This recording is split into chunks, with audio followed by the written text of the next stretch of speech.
Hello everyone, তোমরা সবাই কেমন আছো? আমি তো বেশ ভালোই আছি, কারণ আজকের ওয়েদারটা কিন্তু বেশ দারুণ।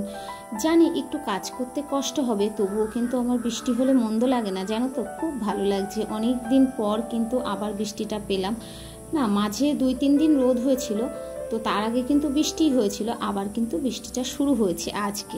তো ওয়েদারে বলেছিল খবরে যে আজকে বৃষ্টি হওয়ার কথা আছে, ওই জন্যই কিন্তু দেখো বৃষ্টিটা নেমেও পড়েছে। আর সকালবেলায় কিন্তু আমার সমস্ত বাসি কাজকর্ম মোটামুটি হয়েও গেছিল। রাতে কিছু জামা কাপড় কিন্তু ভিজিয়ে রেখেছিলাম, তো বৃষ্টি হলে কি হবে বলো, সেগুলো তো কাচতেই হবে, তো কেচে দিলাম। দেখো দেখো বন্ধুরা, আমার সমস্ত কাজকর্ম কমপ্লিট হয়ে গেছে, রান্নাও বসিয়ে দিয়েছি। আর আজকে কিন্তু আবার শুরু হয়েছে বৃষ্টি, তো মাম্মাম কিন্তু বৃষ্টিতে ভিজছে।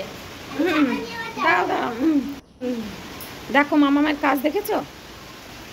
দেখো মাম্মাম বৃষ্টিতে ভিজছে, শরীর খারাপ করবে না বলো তো? এই দেখো দেখো ভিজছে বৃষ্টিতে। চলে এসো উপরে, চলে এসো, দেখো গায়ে জল পড়ে গেল। এই বৃষ্টিতে ভিজলেই কিন্তু শরীর খারাপ হবে। চলে এসো, চলে এসো।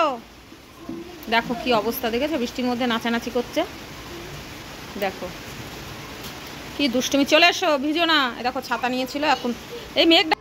আর এদিকে দেখো সকালবেলায় উঠে প্রচুর জামা কাপড় আজকেও কেচে নিয়েছি। দেখো কি অবস্থা, দেখেছো? সব জামা কাপড় এক জায়গায় জড়ো করে রেখে দিয়েছি, কারণ বৃষ্টি পড়ছে, কি করে মেলবো বলো? তো এখানে ছাউনি আছে, এই দেখো উপরে ছাউনি আছে, তো এখানে মেলে রেখে দিয়েছি। এখন তো মেলা যাবে না বলো, বৃষ্টি পড়ছে যেহেতু, তো এখানে রেখে দিয়েছি।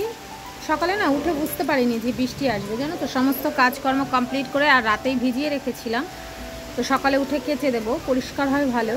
তো দেখো সকালে উঠে কাজকর্ম সারতেই বৃষ্টি নেমে পড়েছে। তো এইগুলো কিন্তু আমি ভিজে ভিজে সমস্ত কিছু কেচেছি, ওই জন্যই কিন্তু আমি স্নান করে নিয়েছি, জানো তো, সকালবেলায়। তো দেখো ওয়েদার, ওয়েদার কিন্তু খুব খারাপ, আকাশের ভাব, মনে হচ্ছে সারাক্ষণই বৃষ্টি হবে। আর এই দেখো পেঁপেগুলো পেরে ফেলতে হবে, দেখেছো গাছের অবস্থা। তো চলো রান্নাবান্নাটা সেরে নিই। তো দেখো আমার স্নান হয়ে গেছে, তোমাদের তো বললাম এই স্নান করে নিয়েছি। কেন বলো তো? কারণ মাথা না পুরো ভিজে গেছিলো, জানো তো। আলুটা দিয়ে দিই, মাথা পুরো ভিজে গেছিলো, ওই জন্যই কিন্তু স্নান করে নিয়েছি। দেখো মাথা এখন শুকিয়ে গেছে অনেকটাই, তো চুলটা ভেজা আছে, যেহেতু রান্না করছি এখন চুল খোলা যাবে না। আর মাথায় যদি ওই বৃষ্টির জলটা মানে থাকতো, স্নান না করলে তো ওই বৃষ্টির জলটা যতই মোছো না কেন সেই মাথায় বসে যেত আর শরীরটা খারাপ করতো। ওই জন্যই তোমাদের দাদাভাই বললো তোমার তো কাজ কমপ্লিট হয়ে গেছে, স্নান করে না। ওই জন্যই স্নান করেই কিন্তু আজকে রান্না বসিয়েছি। তো দেখি কি রান্না বান্না করবো। সকালে ভাবছি আজকে সিদ্ধ ভাত খাবো, তারপর দুপুরে যা করার করবো। দেখো কেমন মেঘ ডাকছে বাবা, গম গম গম গম গম। দেখেছো কেমন শব্দ হচ্ছে, ভীষণ শব্দ হচ্ছে, ভীষণ জোরে মেঘটা ডাকলো, জানো তো। এই মাম্মা ভয় পেয়েছে, মাম্মা ভয় পেয়ে গেছে। দেখেছো কেমন মেঘ ডাকছে। দেখো এখন করছি লঙ্কা ভাজা, আলু সিদ্ধ দিয়েছি। আর এই দেখো এখানে বড়িও আছে, বড়িটাও একটু ভেজে নেবো। এটা আলু সিদ্ধ মাখানোর জন্যই করছি, ভীষণ টেস্টি লাগে, জানো তো। আর একটু পেঁয়াজ দিয়ে দেবো, বড়ি ভাজা দিয়ে লঙ্কা দিয়ে পেঁয়াজ দিয়ে কিন্তু আলু সিদ্ধ মাখলে খুব টেস্টি লাগে, জানো তো। তো রেগুলার হয়ে ওঠে না। আর এদিকে দেখো ডাল হচ্ছে, এই দেখো সিদ্ধ ডাল, তো এটা একটু ফোড়ন দিয়ে নেব। সিদ্ধ ডাল করবো আজকে, রান্না করব না। আর এখানে দেখো আলু সিদ্ধ মাখা হয়নি এখনও। আর এখানে দেখো ডিমের অমলেট করে নিয়েছি। তো বাইরে হচ্ছে প্রচণ্ড বৃষ্টি, এই দেখো তোমরা দেখেই বুঝতে পারবে, বাইরে চলছে প্রচণ্ড বৃষ্টি। জানি না, এই দেখো ইটের উপরে পড়ছে, দেখেছো? দেখো প্রচণ্ড বৃষ্টি চলছে। তো তোমাদের দাদাভাই কিন্তু বাজারে যেতে পারিনি, তো দেখি যায় নাকি। সকালে এই খাবারটাই হবে এখন। আর এদিকে দেখো ভাবছিলাম যে মাংস আনবে, জানি না কি হবে। তো আনলে অবশ্যই তোমাদের সঙ্গে শেয়ার করব। রসুন ছাড়িয়ে রেখেছি, আর এখানে আলু কেটে রেখেছি, পেঁয়াজ কেটে রেখেছি। তো সমস্ত কিছু রেডি করে রেখে দিয়েছি, যদি তোমাদের দাদাভাই মাংস নিয়ে আসে তাহলে কিন্তু রান্না করবো। তো চলো দেখো এখন সবাই খাওয়া দাওয়া চলছে, বসে পড়েছি। এই দেখো ছেলে খাচ্ছে, তোমাদের দাদাভাই খাচ্ছে, আর এখানে দেখো আমিও ভাত বেড়ে নেবো। চলো আর সবাই মিলে বসে এখানেই খাওয়া দাওয়া চলছে। মামাম খেলা করছে, দেখেছো সঙ্গে। তো এটা কিন্তু সকালের খাওয়া, দুপুরের খাওয়া কি হবে জানি না এখনও। বৃষ্টি যা পড়ছে শব্দ শুনেই বুঝতে পারছো তোমরা। তো চলো খাওয়া দাওয়াটা কমপ্লিট করে নিই। দেখো তোমাদের দাদাভাই বাজারে গিয়েছিল, তো অনেক সময় পর গিয়েছিল। এ দেখো বৃষ্টিটা ধরেছে এখন, দেখেছো তো। এই দেখো মাংস নিয়ে চলে এসছে, দেখেছো, চিকেন নিয়ে এসছে। তো চিকেনটা এখন রান্না করব। দেখো ধুয়ে টুয়ে পরিষ্কারও করে নিয়েছি। আর এখানে দেখো মশলাটা বসিয়েও দিয়েছি। আজকে আর ম্যারিনেট করে রাখবো না, একেবারেই দিয়ে দেবো, দেরি হয়ে গেছে। আর আমার তো দুপুরে মানে যতটা দেরি হয়ে যায় দুপুরবেলায় রান্না করার খুব একটা অভ্যাস নেই।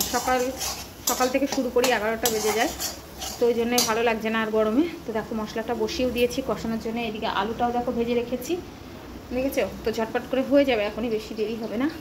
আর বাইরে দেখো বৃষ্টি কিন্তু একদমই নেই, এখন পুরো শুকনো হয়ে গেছে, দেখেছো পুরো শুকনো ওয়েদার হয়ে গেছে। তো চলো মাংসটা রান্না করে নিই। তো এইদিকে দেখো মাংসটা আমার রান্না করছি, এদিকে রান্না হচ্ছে। আর এদিকে বাসনগুলো কিছু বেসিনে ছিল, সেগুলো কিন্তু ঝটপট করে মেজে নিচ্ছি। তো আজকে কিন্তু 2বার রান্না করতে হচ্ছে। এটা কিন্তু বরমশাইয়ের জন্যে 2বার না 3বার রান্না করতে হবে, কারণ রাত্রেও করতে হবে। তো আমি কিন্তু সকালে একবারে রান্না করে নিই, সকাল দুপুর দিয়ে, কিন্তু আজকে আমাকে 3বার রান্না করতে হচ্ছে। এটা কিন্তু মাথা গরম হয়ে যাচ্ছে, ভালো লাগছে না জানো তো। মানুষ অভ্যাসের দাস, মানুষ যে অভ্যাসে কাজ করে সেই অভ্যাস কিন্তু উল্টোপাল্টা হয়ে গেলেই কিন্তু মানুষের মাথা খারাপ হয়ে যায়। তো যাই হোক, কী হবে বলো, বৃষ্টির জন্য বরমশাই সকালে বাজারে যেতে পারেনি। তো আমার কিন্তু সমস্ত নিয়ম কানুনগুলো উল্টোপাল্টা হয়ে গেছে। আর সিদ্ধ ভাত খাওয়া হয়েছে সকালে, যেহেতু আমরা কিন্তু সকালে খুব একটা সিদ্ধ ভাত খাই না, আমাদের ঝোল তরকারি দিয়েই সকালে কিন্তু ভাত খাওয়া হয়। তো সকালে যেহেতু রান্না হয়ে যায় 10টার মধ্যে, তো দেখো আজকে কিন্তু সমস্ত কিছু নিয়ম উল্টোপাল্টা হয়ে গেছে। তো এইদিকে মাংস রান্না চলছে, ঘড়ির কাঁটায় বেজে গেছে 1টা। তো দুপুরে রান্না করি যখন গেস্ট আসে বাড়িতে, তখনই কিন্তু দুপুরে রান্না হয়। তো মাসে 1 দিন হয়তো 2 দিন হয়তো গেস্ট আসে, রোজ তো আসে না বলো। তো চলো রান্না করে নিই। দেখো বাইরে এখন রোদ উঠে গেছে, তো বাইরে কিন্তু সব জামা কাপড়গুলো মেলে দেবো, কারণ ভেজা রয়েছে। তো ভেজা জিনিস ভালো লাগে না রাখতে। তো দেখো এই দেখো কি সুন্দর রোদ উঠে গেছে, দেখছো। তো চলো জামা কাপড়গুলো ঝটঝট করে মেলে দিই। এই দেখো কি সুন্দর রোদ উঠে গেছে, দেখেছো। তো চলো জামা কাপড়গুলো সব মেলে দিই।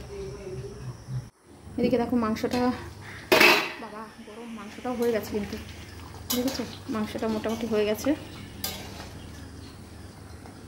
নামিয়ে নেবো, দেখেছো।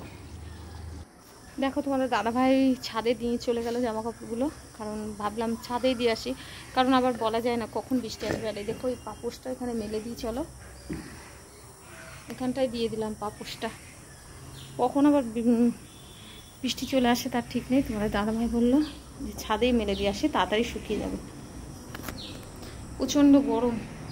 এদিকে দেখো আমি কিন্তু জামা কাপড়গুলো সবই মেলতে শুরু করেছিলাম। তো আমাদের ছাদেও কিন্তু দড়ি টাঙানো আছে। তো তোমার দাদা ভাই বললো যে এখানে দিতে হবে না, এখানে খুব একটা রোদ লাগবে না আর শুকাবেও না, যদি আবার বৃষ্টি চলে আসে। তো বললো দাও আমি সব কিছু উপরে দিয়ে আসি। তো দেখো আমি আবার মেলতে সমস্ত জামা কাপড়গুলো কিন্তু তোমাদের দাদা ভাইকে দিলাম। তোমাদের দাদা ভাই আবার উপরে ছাদে দিয়ে আসলো। তো বেশ ভালোই হবে বলো, শুকিয়ে যাবে তাড়াতাড়ি, আর গন্ধ হয়ে যায় জানো তো। এই জামা কাপড়গুলো যদি ঘরে রাখি না, ভীষণ গন্ধ হয়ে যাবে। তো দেখো তোমাদের দাদাভাইকে দিয়ে দিচ্ছি, ছাদে মেলে দিয়ে আসুক। তো আজকে কিন্তু মনে হয় না একটু শোয়া হবে, কারণ অনেকটাই লেট হয়ে গেছে জানো তো। আজকে বললাম না সমস্ত কাজ আমার বরমশাইয়ের জন্য আজকে দেরি হয়ে গেছে। এটা বরমশাইয়েরও দোষ নয়, এটা বৃষ্টির দোষ। তো যাই হোক কী করা যাবে। তো চলো এখন কিন্তু আমাদের খাওয়া দাওয়াও কমপ্লিট হয়ে গেছে। তো এইগুলো তোমাদের দাদাভাই নিয়ে গিয়ে উপরে দিয়ে আসুক, যদি তাড়াতাড়ি শুকিয়ে যায়। তো চলো বন্ধুরা, ভিডিওটা ভালো লাগলে লাইক কমেন্ট শেয়ার করে পাশে থেকো, আর আমার চ্যানেলটাকে সাবস্ক্রাইব করে রেখো। টাটা।